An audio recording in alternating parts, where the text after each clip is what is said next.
You know that gut punch moment when the neighborhood tyrant decides your home is the next sacrifice on the altar of community standards.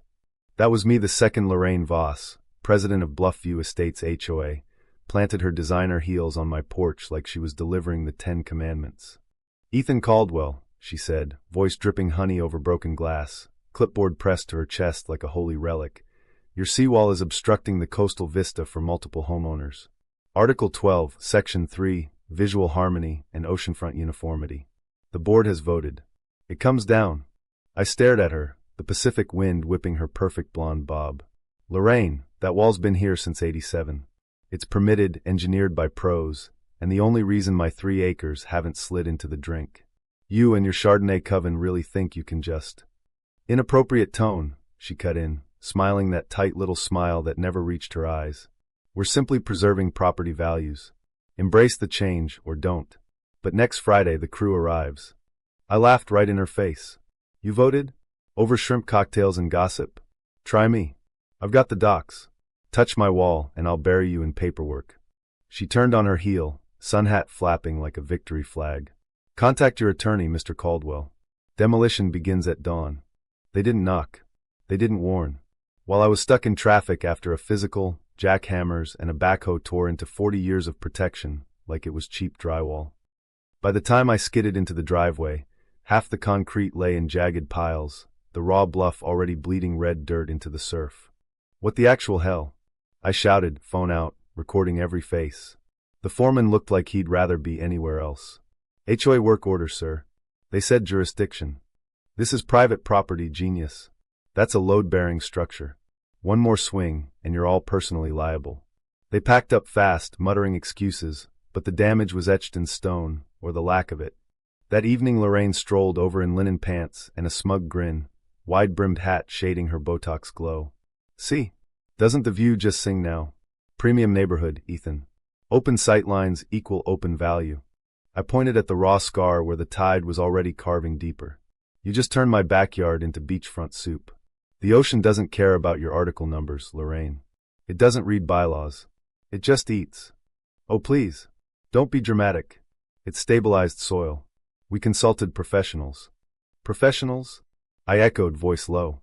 "Funny how none of them showed up with permits." The wind picked up that night like it had a grudge. My house creaked, windows rattling as if remembering every storm the wall had shrugged off. I stood on the deck till 2 a.m., watching swells claw at the exposed earth like they knew exactly who to blame.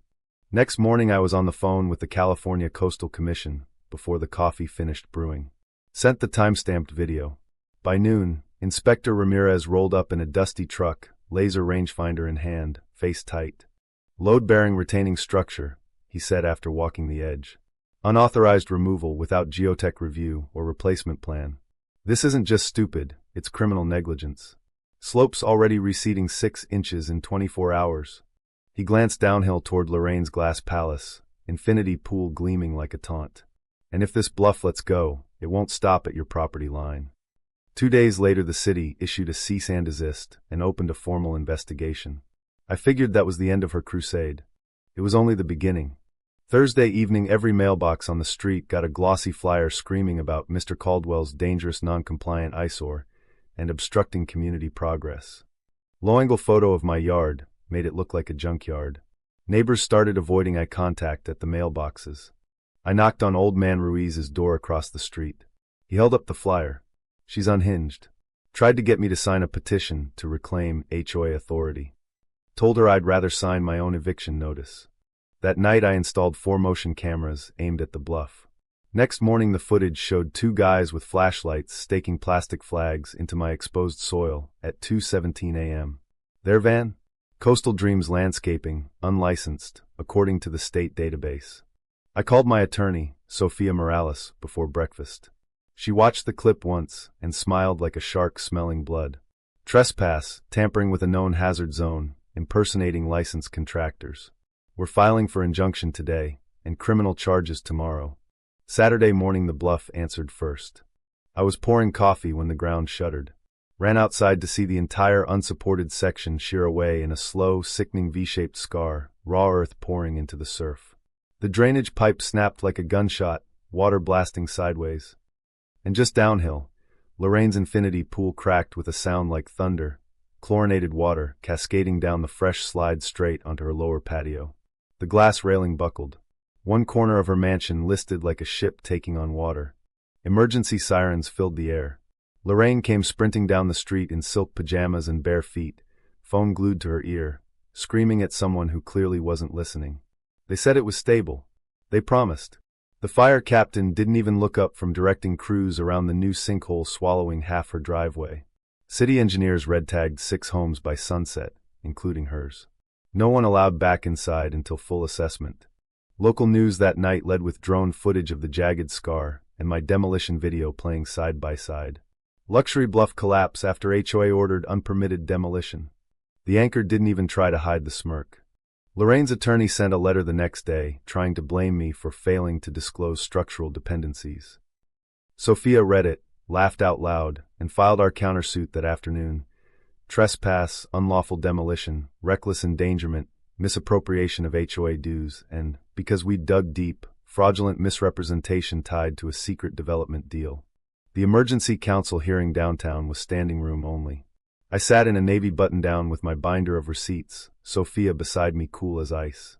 Lorraine arrived late, cream blouse pristine, new lawyer who looked like he still had training wheels. City geotech expert laid it out first. Removal of the seawall compromised integrity within 48 hours. Soil here is highly erosive. This was never a question of if, only when. Councilwoman Reyes leaned in. Did the HOA file any permits? Any engineering review? None, the expert said. The room buzzed. Then Sophia took the floor. Timelines, bank records, my camera footage of the unlicensed crew. And the killer, a single wire transfer from an HOA board member's personal account to Coastal Dreams, dated 3 days before the demolition. Routed through a shell company linked to a developer who'd been shopping redevelopment rights on the newly unstable bluff. Lorraine's face went the color of old concrete. When the district attorney stood up and announced warrants for criminal negligence, conspiracy to defraud, and reckless endangerment, the gallery actually gasped. 2 former board members flipped in custody within 72 hours. Emails surfaced, Lorraine's private server, never properly wiped, where she'd written, "Force the bluff to yield," and greenlit the whole thing so the developer could buy devalued lots cheap and flip them as premium ocean view estates. She was arrested on her own cracked driveway, cuffs clicking while news vans rolled in like it was opening night. No one cheered. Just that heavy silence that follows when the mask finally rips off. The insurance companies dropped the HOA like a bad investment. Premiums tripled. Class action suits drained the emergency fund in weeks. At the emergency board election in the community center, turnout was record high. No cocktails, no speeches, just ballots and quiet fury. I declined the nomination. I didn't need a title. The city fast-tracked my new seawall, reinforced concrete pylons, steel mesh, grant money attached, calling it critical public safety infrastructure. Old Man Ruiz helped pour the footings. Sophia went on to draft statewide HOA reform bills.